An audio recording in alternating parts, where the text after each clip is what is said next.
Hey, here's one of the things I need you guys to do, and one is going to be to find the speed from an impulse of a hockey puck. Canadians made this stuff, and so they have a lot of hockey. If you haven't noticed yet, they love the hockey.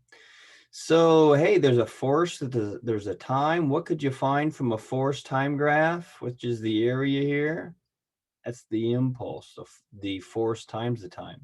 And the impulse causes a change in momentum. Remember, momentum is mass times velocity.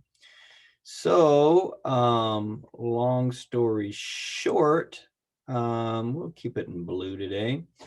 So your force times your time is equal to your mass. Now the mass of the puck is not changing. It's going to be the velocity is going to change. And what you're going to find is the change in velocity of that thing. Do note this is in grams. You need to be in kilograms. So make that a 0.381 kilogram hockey puck. And you can find the area, which is your force times time, right over here.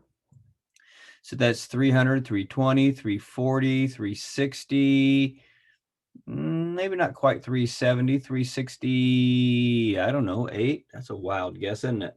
So 368, I don't think it's quite halfway, newtons times the amount of time. Well, right there you can see we're on 6 seconds, and we're ending exactly on 35 seconds. That's 29 seconds. So times 29 seconds.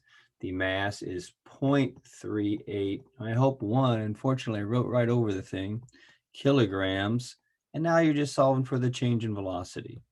Okay.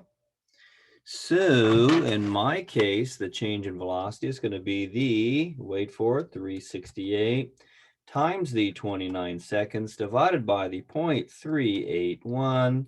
And the change in velocity of that hover puck is tremendous. Holy cow. Oh, it's milliseconds. Okay. It's a good thing to notice these dealios.